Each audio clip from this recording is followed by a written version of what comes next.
Hello everyone, welcome back to this YouTube channel. आज है 26 सितंबर। इस सेशन में द हिंदू एडिटोरियल का वोकेबलरी कवर करते हैं। तो अगर आप किसी भी कॉम्पिटिटिव एग्जाम का प्रिपरेशन कर रहे हैं तो वीडियो लास्ट तक जरूर देखिएगा। चलिए वीडियो शुरू करते हैं। जल्दी से लाइक कर दीजिए और चैनल पर नए हैं तो जल्दी से चैनल को सब्सक्राइब कर लीजिए। तो चलिए देखते हैं वर्ड। पहला वर्ड है इमर्ज्ड। इमर्ज की बात करें तो यहाँ पे वर्ब की तरह काम कर रहा है। इसका मीनिंग होता है move out offer away from something and become visible. मतलब कोई चीज़ जो मूव आउट हो रहा है यानी कि बाहर निकल रहा हो किसी चीज़ से और वो विजिबल हो जाए। ठीक है, विजिबल हो जाए यानी कि दिखाई देने लगे, उसको इमर्ज बोलते हैं। अगर इसका हिंदी मीनिंग का बात करें तो प्रकट होना हो जाएगा। कोई चीज़ जो प्रकट हो गया, दिखाई देने लगा। सिनोनिम्स की हम बात करें यानी कि ऐसे वर्ड जो सिमिलर हो मीनिंग में, तो अपीयर, सरफेस, मटेरियलाइज या फिर कम आउट, ये सारे के सारे सेम वर्ड हो जाएंगे। अगर अपोजिट वर्ड देखें एंटोनिम्स, तो डिसअपियर यानी कि गायब हो जाना, ड्रॉप हो जाना, लीव होना या फिनिश हो जाना, ये सारे अपोजिट वर्ड हो जाएंगे। जैसे आप पिक्चर में देख सकते हैं कि ये छोटा सा पौधा है जो इमर्ज आउट हो गया है यानी कि दिख रहा है। ठीक है, अपीयर हो गया, दिखाई देने लगा सबको। अगला वर्ड अगर हम देखें तो अगला वर्ड है विक्टोरियस। विक्टोरियस के लास्ट में ओ यू एस आया है, तो जब भी वर्ड के लास्ट में ओ यू एस दिखे वर्ड एडजेक्टिव की तरह काम करता है, क्योंकि ओ यू एस एक एडजेक्टिव सफिक्स होता है। तो इसे नोट डाउन कर लीजिएगा कि ओ यू एस जो होता है एडजेक्टिव सफिक्स होता है। ठीक है, ये चीज़ आप लिख लीजिएगा कि ओ यू एस क्या होता है, एडजेक्टिव सफिक्स होता है। अगर इसके मीनिंग की बात करें तो इसका मीनिंग होता है हैविंग वन ए विक्ट्री। क्या होता है, हैविंग वन ए विक्ट्री यानी कि विजय प्राप्त करना, जीत प्राप्त करना। ठीक है, जीत हासिल करना। सिनोनिम्स की बात करें तो आउटप्ले हो जाएगा, आउटरन हो जाएगा, ओवरकम हो जाएगा या फिर ओवरटेक हो जाएगा। तो ये सारे के सारे सिमिलर वर्ड हो जाएंगे। एंटोनिम्स की बात करें तो लूज हो जाएगा, हार जाना, हार मान जाना, फेल हो जाना। ठीक है, god, loose, lender, fail, god, ये सारे के सारे अपोजिट वर्ड हो जाएंगे। जैसे मान लीजिए कि ये बंदा जीत हासिल कर लिया है तो इस तरह विक्ट्री का साइन दिखा रहा है। अगला वर्ड देखें तो अगला वर्ड है पॉइंटेड, जो कि वर्ब की तरह काम कर रहा है। इसका मीनिंग होता है हैविंग ए शार्प और टेपर टिप और इंड। कोई चीज़ जिसका जो इंड हो वो क्या हो, शार्प हो, नुकीला हो, तेज हो, उसको बोलते हैं पॉइंटेड यानी कि नुकीला। इसका हिंदी मीनिंग हो जाएगा। सिनोनिम्स की बात करें तो बार्ब्ड, शार्प, एकुमिनेट या फिर कॉर्नर, ये सारे के सारे सिमिलर वर्ड हो जाएंगे। जैसे किसी भी चीज़ के अगर कॉर्नर देखेंगे तो क्या होता है, शार्प होता है, नुकीला होता है।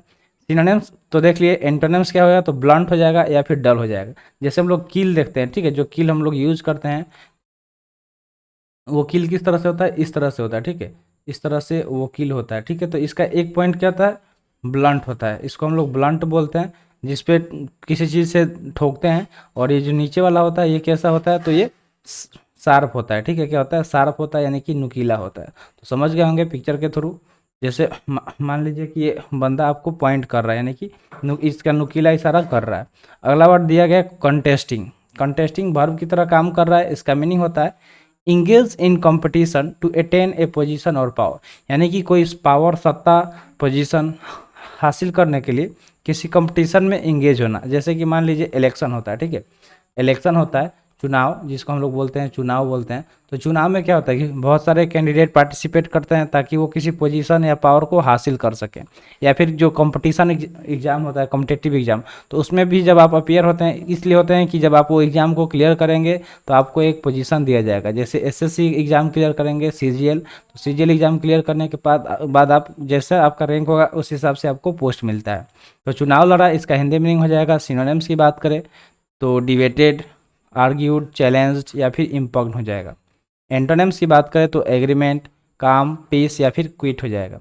जैसे आप यहाँ पे देख सकते हैं कि एक तरह का ये कॉन्टेस्ट हो रहा है, तो इसमें पावर का टेस्ट हो रहा है कि किसके पास ज़्यादा पावर है, शक्ति है। ठीक है, नेक्स्ट वर्ड है कल्मिनेट, जो कि वर्ब की तरह काम कर रहा है। जिसका मीनिंग होता है to reach a final result, यानी कि अंतिम जो फाइनल रिजल्ट होता है वहाँ तक पहुँचना। ठीक है, यानी कि समापन होना, किसी चीज़ का समापन होना, समाप्ति की ओर। सिनोनिम्स की बात करें तो कैप, क्लाइमैक्स, कंक्लूड या फिर टर्मिनेट हो जाएगा। ठीक है, कैप, क्लाइमैक्स, कंक्लूड या फिर टर्मिनेट सिनोनिम्स हो जाएगा। एंटोनिम्स की बात करें तो बिगिन, कमेंस, ओपन या फिर स्टार्ट हो जाएगा। किसी चीज़ को शुरू करना, स्टार्ट करना। ठीक है, खुला करना, डेट इज एंटोनिम्स। जैसे आप यहाँ पे देख सकते हैं कि जब कोई मान लीजिए कि कोई परफॉर्मेंस करता है तो जब उसका समापन होता है कुछ इस तरह का इशारा करके चला जाता है।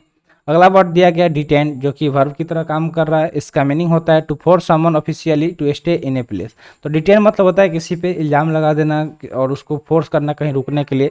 जैसे पुलिस जब किसी को पकड़ती है तो उसको जेल में रख देती है, तो एक जगह पे उसको फोर्स किया जाता है कि तुमको यहीं पे रुकना है क्योंकि तुम्हारे पे इल्ज़ाम लगा है। तो नज़रबंद इसका हिंदी मीनिंग हो सकता है।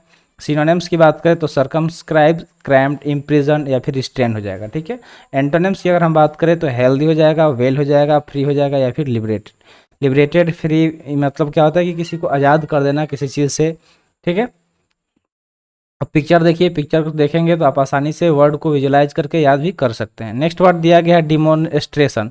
ION वाला वर्ड नाउन की तरह काम करता है। अगर इसके मीनिंग की बात करें तो इसका मीनिंग होता है to show something clearly by giving proof. अगर आप किसी चीज़ को प्रूफ दे के उसको क्लियरली दिखा रहे हैं, दैट इज डिमॉन्स्ट्रेशन। तो इसका हिंदी मीनिंग हो जाएगा प्रमाण देकर सिद्ध करना।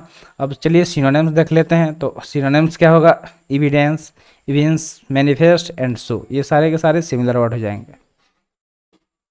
एंटोनिम्स की बात करें तो कंसील हो जाएगा, कवर हो जाएगा, डिस्प्रूव हो जाएगा या फिर हाइड हो जाएगा, यानी कि छुपाना किसी चीज़ को, ठीक है। अगला वर्ड देखते हैं। अगला वर्ड दिया गया है कंडेमनेशन। कंडेमनेशन के लास्ट में ION है। ION बार बार बताते हैं आपको कि नाउन की तरह काम करेगा। इसका मीनिंग होता है एक्सप्रेस कंप्लीट डिसअप्रूवल ऑफ, यानी किसी चीज़ को कंप्लीटली डिसअप्रूव करना, असहमति जताना, निंदा करना, ठीक है। आलोचना करना भी बोल सकते हैं, ठीक है, आलोचना करना।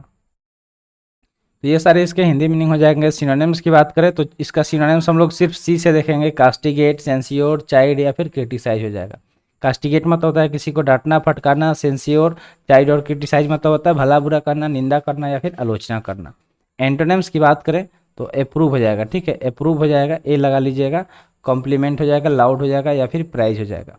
जैसे आप यहाँ पे पिक्चर में देख सकते हैं कि मान लीजिए कि ये बंदा कोई प्रोजेक्ट दिखा रहा है, तो सब लोग क्या कर रहे हैं? इसको डिसलाइक कर रहे हैं, ठीक है, यानी कि निंदा कर रहे हैं, कंडेम कर रहे हैं। नेक्स्ट वर्ड दिया गया है चैंटिंग। चैंटिंग मतलब यहाँ पे चैंटिंग वर्ब की तरह काम कर रहा है। इसका मीनिंग होता है सी और साउट रिपीटेडली इन ए सिंग सॉन्ग टोन, यानी कि सिंग सॉन्ग टोन मतलब क्या होता है कि कोई चीज़ जो गाने के टोन में बार बार बोलना, दोहराना, उसको चैंटिंग बोलते हैं। जैसे देखते होंगे कि सुबह में जब चिड़िया चहचहाती है उसको भी चैंटिंग बोला जाता है। तो कितना मधुर लगता है, कितना स्वीट लगता है। तो गाना इसका हिंदी मीनिंग हो सकता है या फिर चहचहाना भी बोल सकते हैं, ठीक है, चहचहाना। जैसे आप जब हम लोग जाते हैं मंदिर वगैरह में, तो जब वहाँ पे आरती होता है तो सब लोग उसको क्या करते हैं? गाते हैं, ठीक है, चैंटिंग करते हैं। तो इसका सिनोनिम्स देखें तो मेलोडी, साउट, सिंगिंग या फिर ट्यून, ये सारे के सारे सिमिलर वर्ड हो जाएंगे। अब अपोजिट वर्ड देखते हैं तो इनकम्प्लीट, कीप क्वाइट, हाइपोटोनिसिटी या फिर हाइपोटोनिया, ये सारे के सारे एंटोनिम्स हो जाएंगे। जैसे देख सकते हैं यहाँ पे जब ये ओम का उच्चारण किया जाता है तो बहुत ही वो रिलैक्सिंग होता है। कभी आप ऐसे शांत सुबह में बैठ के नहा धोवा के ओम का जाप करिएगा, इससे आपको बहुत ज़्यादा शांति मिलता है, ठीक है, और आपका जो कंसंट्रेशन पावर है वो बूस्ट होता है। अगला वर्ड दिया गया सप्रेशन। सप्रेशन की बात करें तो ये नाउन की तरह काम कर रहा है क्योंकि लास्ट में ION है। इसका मीनिंग होता है कि फोर्सिबली पुट एन इनटू, किसी को दबाना, ठीक है, सप्रेस करना, दबा, इसका हिंदी मीनिंग हो जाएगा। सिनोनिम्स की बात करें तो सबड्यू, डिफीट, कॉन्क्योर या फिर वैनिश हो जाएगा। ख़त्म करना, हरा देना किसी को, ठीक है, जीत हासिल करना। एंटोनिम्स की बात करें तो एड, अलाउ, असिस्ट या फिर बिल्ड अप हो जाएगा। ये सारे के सारे अपोजिट वर्ड हो गए। जैसे आप यहाँ पे देख सकते हैं कि यहाँ पे इसको सप्रेस किया गया है। तो ज़्यादातर आप देखते होंगे हमारा जो सोसाइटी है वहाँ पे गरीब कमज़ोर लोगों को दबाया जाता है, ठीक है, जो बड़े लोग होते हैं, डेट इज सप्रेशन, ठीक है। तो आई होप आपको वर्ड क्लियर हो गया होगा। तो आज के लिए इतना ही। आज का सेशन यहीं पे समाप्त हुआ। सेशन कैसा लगा कमेंट सेशन में ज़रूर बताइएगा। तो मिलते हैं फिर अगले वीडियो में। Thanks for watching. जय हिंद।